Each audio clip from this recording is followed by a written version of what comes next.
Iniciar esta homilia saudando e acolhendo a todos os que aqui se encontram para celebrar esta data querida de nossa cidade.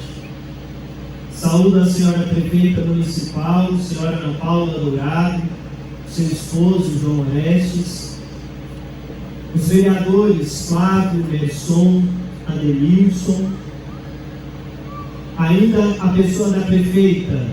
Agradeço pelo convite especial dirigido a mim para comemorar, celebrando a Santa Missa, a vida desta comunidade e seu aniversário de emancipação. Muito obrigado, prefeita. Saúdo também as pessoas da Magnete e da Renata, a todos os representantes das várias áreas que atuaram e cuidaram de nossa bela celebração eucarística, sejam elas as pastorais de nossa comunidade, bem como as secretarias do nosso município. Celebrar uma missa na ocasião do aniversário de nossa cidade é um gesto extremamente significativo, pois manifesta publicamente o nosso reconhecimento que tudo vem de Deus e que a Ele tudo devemos. A fé é sempre acompanhada da gratidão, da ação de graças. Por isso estamos aqui nesta noite, por sermos pessoas de fé, para agradecer a Deus. Um dos piores efeitos do ser humano em todos os tempos é a ingratidão. O pecado do povo de Israel no deserto foi causado pela ingratidão, por ter esquecido de agradecer a Deus. O pecado de Adão e Eva, nossos primeiros pais, foi não agradecer a Deus por todos os frutos que haviam no jardim e focar somente naquele que não podia. O ingrato jamais vê e reconhece aquilo que o outro faz. As pessoas ingratas só se lembram dos outros quando precisam de algo e o dia que não se pode ajudar, seja por motivos sérios, o outro se torna a pior pessoa do mundo. Os ingratos são aqueles que só falam com você se você puder trazer algum benefício imediato para eles. E como pessoas ingratas, nossos gestores entendem muito bem como é lidar com situações do tipo: se hoje você me ajuda, tudo ótimo, mas se amanhã não pode me ajudar, você nunca faz nada por mim. É assim mesmo, meus filhos. Afinal de contas, pessoas ingratas temos em todos os lugares: na igreja, na família, no trabalho, na rua. Sim, encontramos até mendigos e andarilhos ingratos.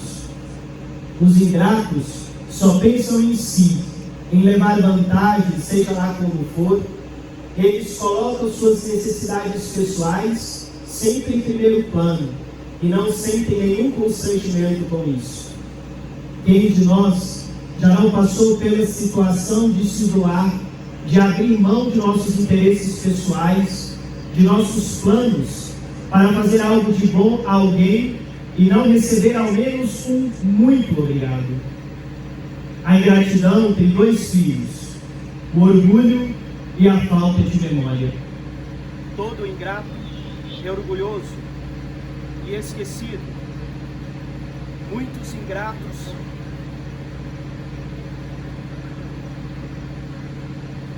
a ingratidão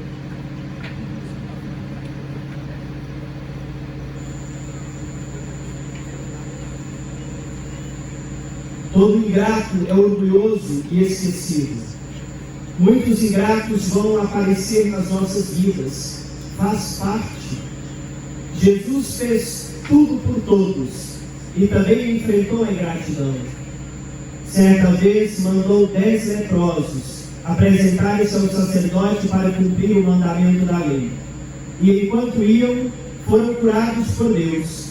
Contudo, dos 10, apenas um voltou, glorificando a Deus em alta voz. A nossa presença nessa Santa Missa é nosso reconhecimento de gratidão a Deus por tudo que nos tem proporcionado nesses 31 anos de emancipação política. Agradecer a Deus pelo cuidado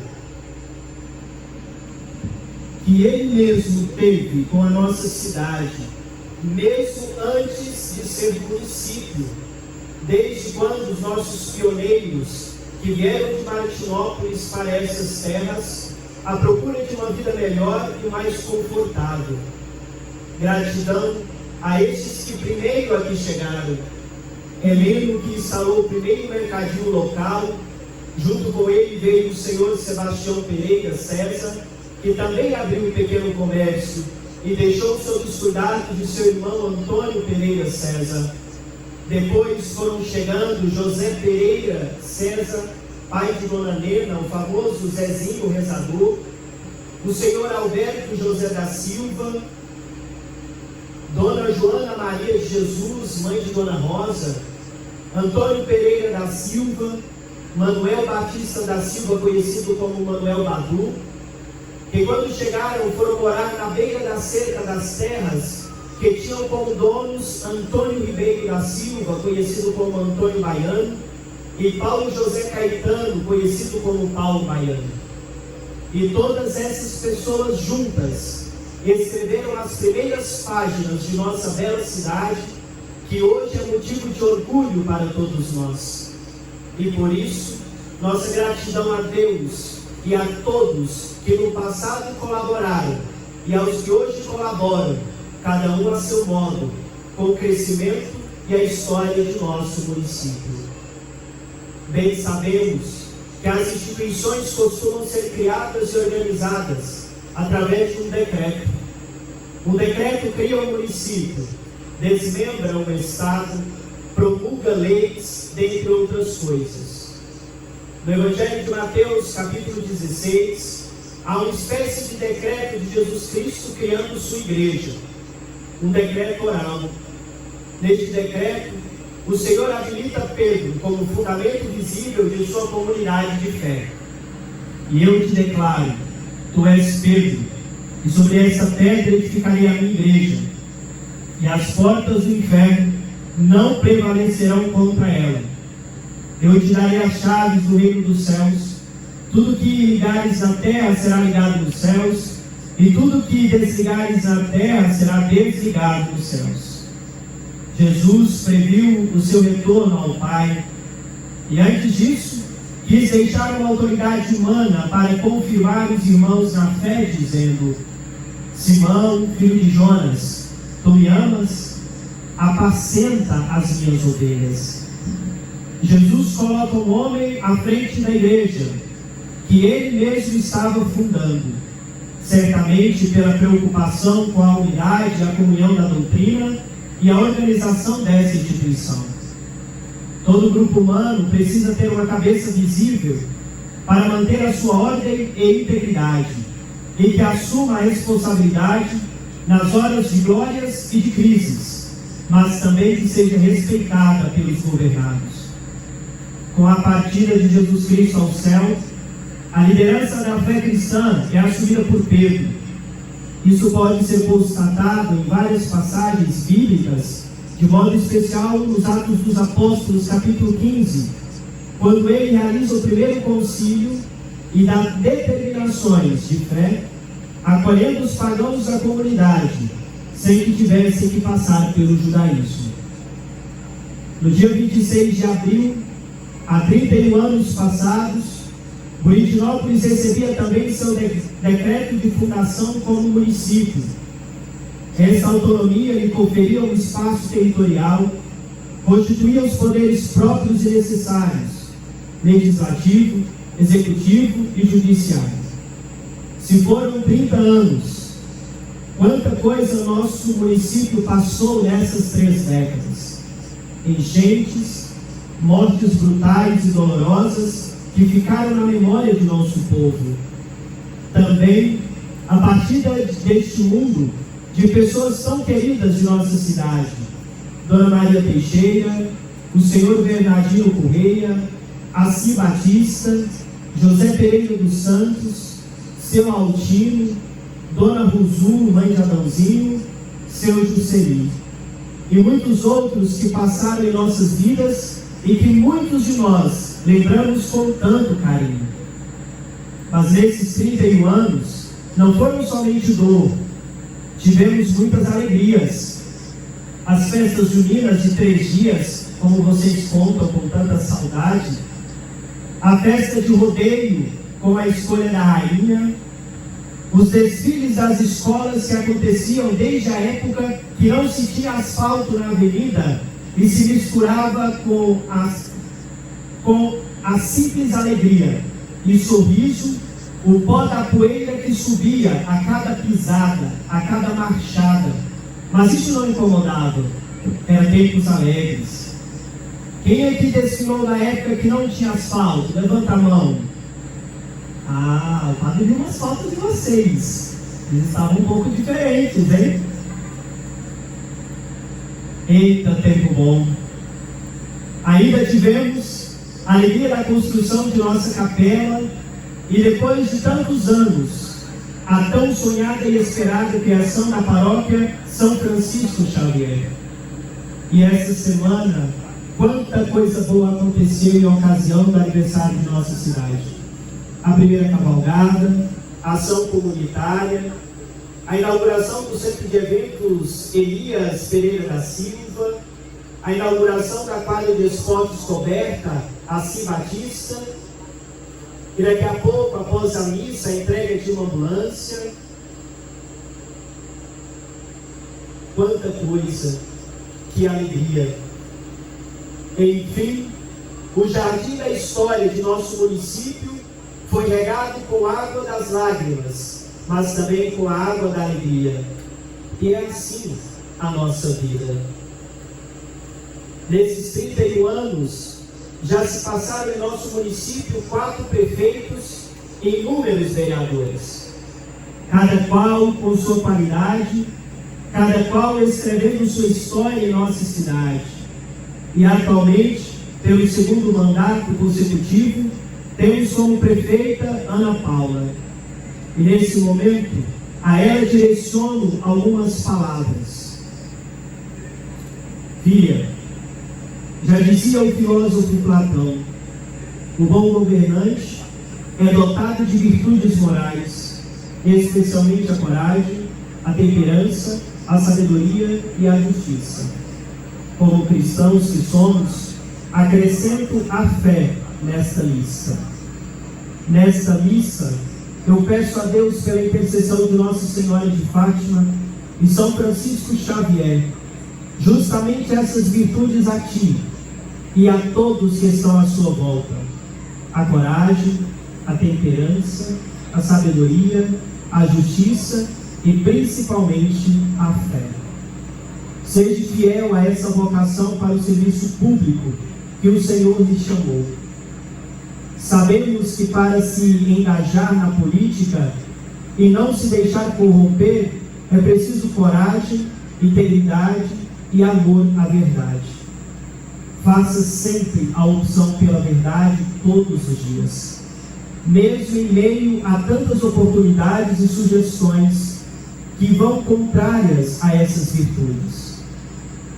O lema do teu governo é responsabilidade e trabalho. Que grande tarefa, não é? Responsabilidade e trabalho. Excelente inspiração neste lema. Espero que todos nós, buritinopolitenses, para lhe ajudar, almejemos não somente uma cidade responsável e producente, mas que sejamos pessoas responsáveis e laboriosas em nossa cidade. Deus abençoe o seu governo. Assim, meus filhos, após pensarmos sobre o decreto de Jesus fundando a sua igreja e o decreto que criou o nosso município, chegamos à conclusão que nós temos dupla cidadania. Somos da terra e somos do céu. Nossos deveres e direitos devem ser exercidos dentro dessas duas realidades, social e espiritual. Nós, cidadãos de Buritinópolis, devemos obedecer às leis da boa convivência e da colaboração com o bem comum. Por exemplo, não podemos colocar fogo no quintal, deixar a água parada, deixar os animais domésticos, principalmente os cachorros, na rua, correndo atrás das pessoas, passando medo em nossos idosos e em nossas crianças. Não podemos cortar ou roubar os pisca-piscas de Natal que são colocados na praça. Não jogar lixo em lugares inapropriados em nossos bairros. Devemos pagar os impostos, usar com responsabilidade a água potável que chega até as nossas casas, cuidar do que é público. Devemos denunciar qualquer tipo de violência contra as mulheres e crianças, e dentre tantas outras coisas que devemos e não devemos, sempre em prol do bem comum e não somente em prol do meu bem particular. Precisamos cuidar do que é nosso e não somente do que é meu. Da mesma forma que nós, cidadãos, temos nossos deveres, a autoridade que governa tem também seus deveres. Trata-se de uma via de mão dupla. O cidadão cumpre a sua parte e a prefeita ou os membros de seu governo, juntamente com os vereadores, cumprem a deles. É assim que se constrói uma cidade responsável e laboriosa, onde cada um faz a sua parte, pensando no bem de todos. De igual modo, o cidadão do céu, o cristão, também tem que cumprir suas responsabilidades diante de Deus. E aqui falo para os católicos, mas para os católicos de verdade, e não para os que se dizem somente que são católicos. As nossas responsabilidades como fiéis cristãos católicos são participar da Santa Missa todos os domingos e dias de guarda, se confessar com frequência, rezar o Santo Terço, ajudar os pobres, ajudar a igreja em suas necessidades materiais, não roubar, não matar, ler a Bíblia, não falar e nem desejar mal aos outros, buscar uma vida de pureza vivendo a castidade, cuidar e respeitar os pais, mesmo e principalmente em tempos de velhice.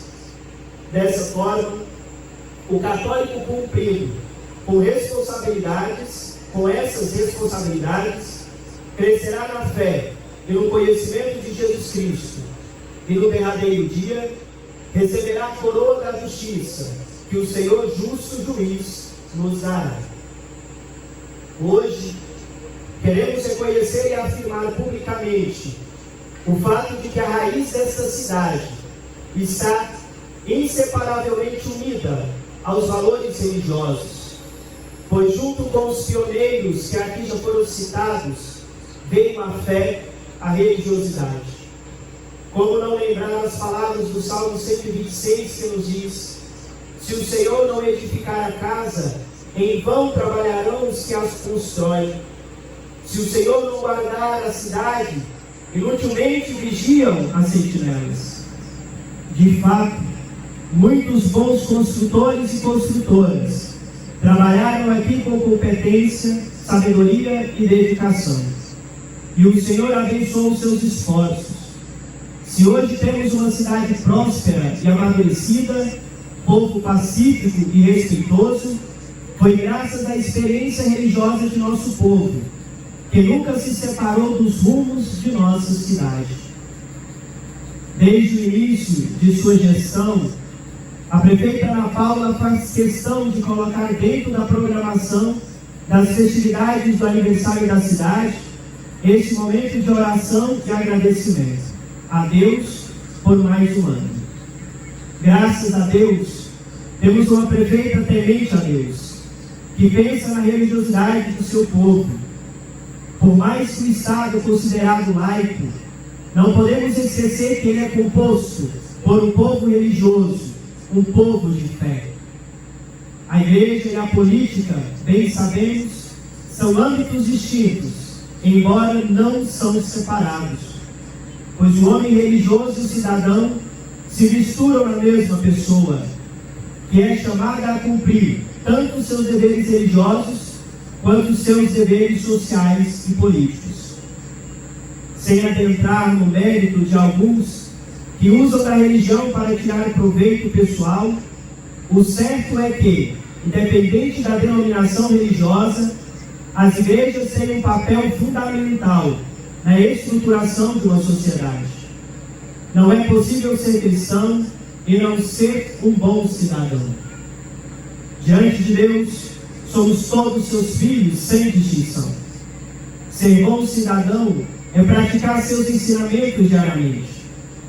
Quanto maior o percentual de membros de uma sociedade que pratica os ensinamentos cristãos, menos são os problemas de desordem apresentados por esta sociedade. Ao longo de sua história, a Igreja sempre se colocou a serviço da sociedade, criando instituições, organismos e campanhas para dar uma resposta mais eficiente ao clamor dos pobres e excluídos.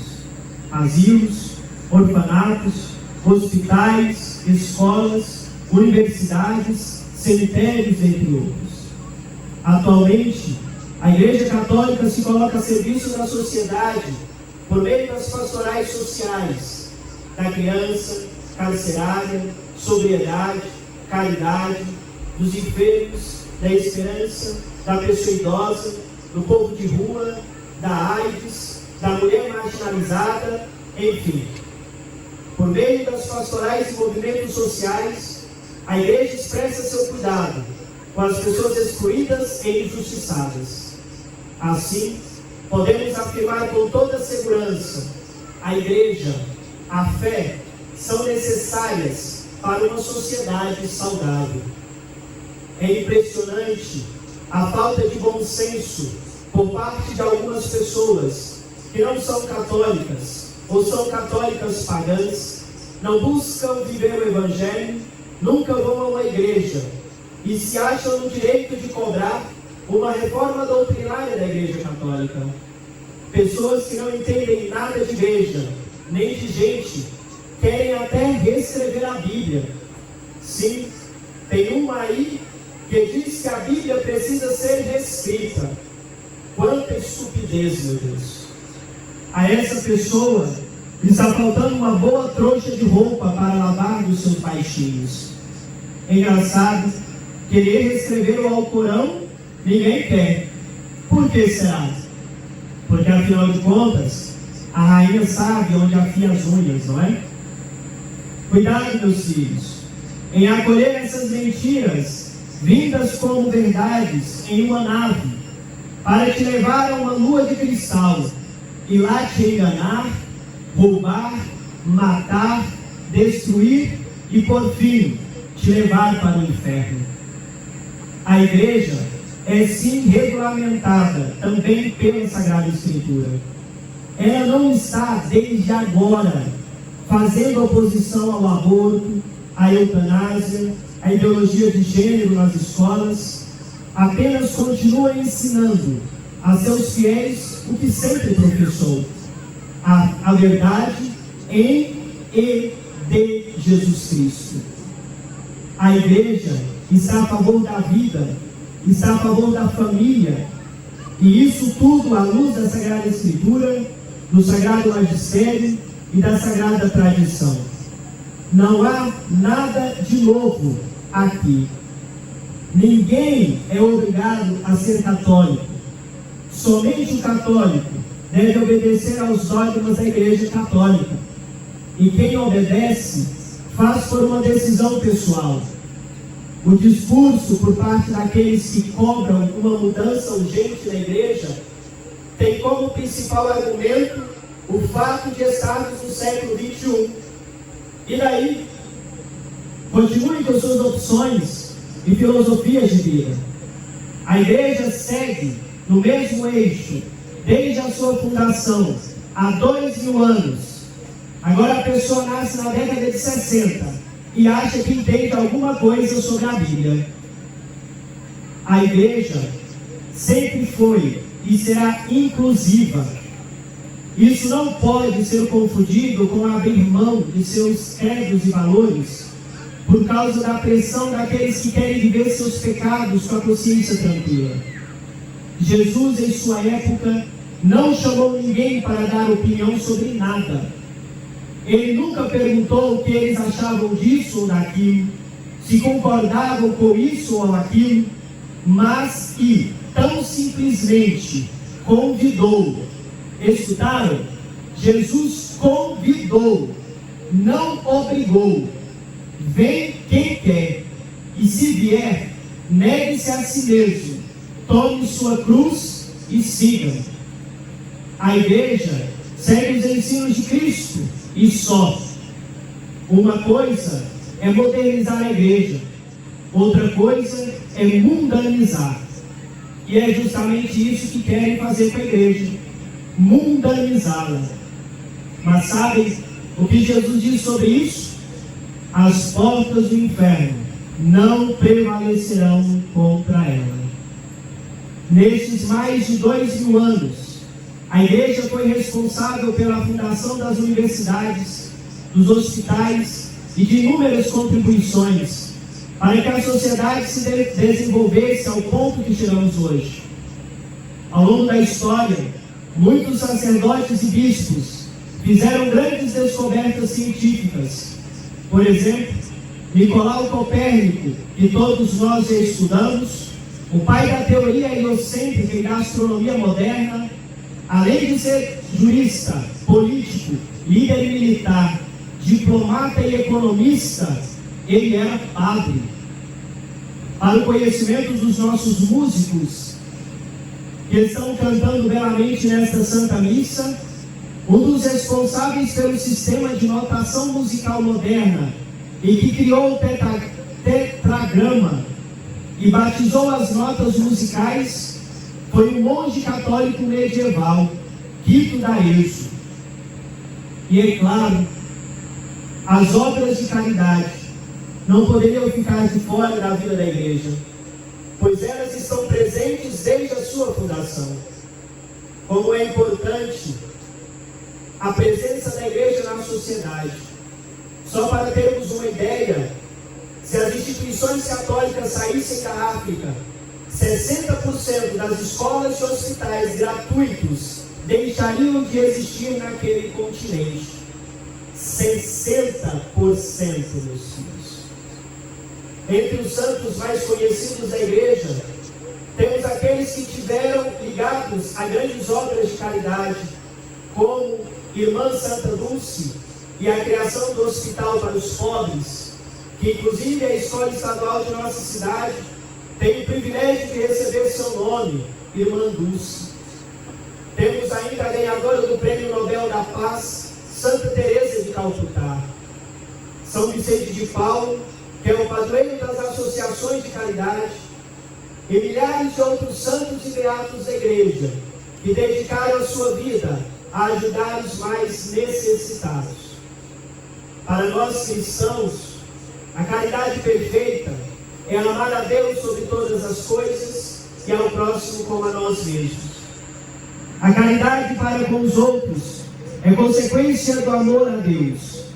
É por amor a Deus, nosso Criador e Redentor, que somos caridosos com os outros.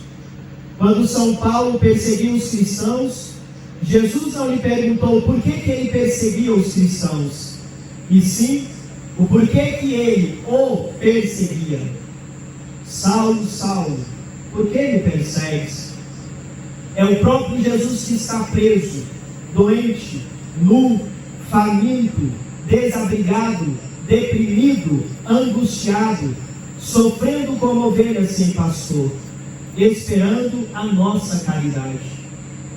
O Papa Bento XVI, em fevereiro de 2008, disse que os organismos de caridade católicos não são simples organizações filantrópicas, senão testemunhas do amor de Cristo. Por tudo isso, a Igreja é a instituição que mais caridade fez e faz em todos os tempos. Queridos filhos, nesta noite de hoje, agradeçamos a Deus pelos 31 anos de emancipação de nossa cidade, por tantos personagens históricos que ajudaram a traçar o perfil do que hoje é a cidade de Buritinópolis. Rezemos ainda para que nossos governantes procurem sempre realizar o bem comum, a justiça e pensar nos necessitados, para assim fazer o município crescer como um todo.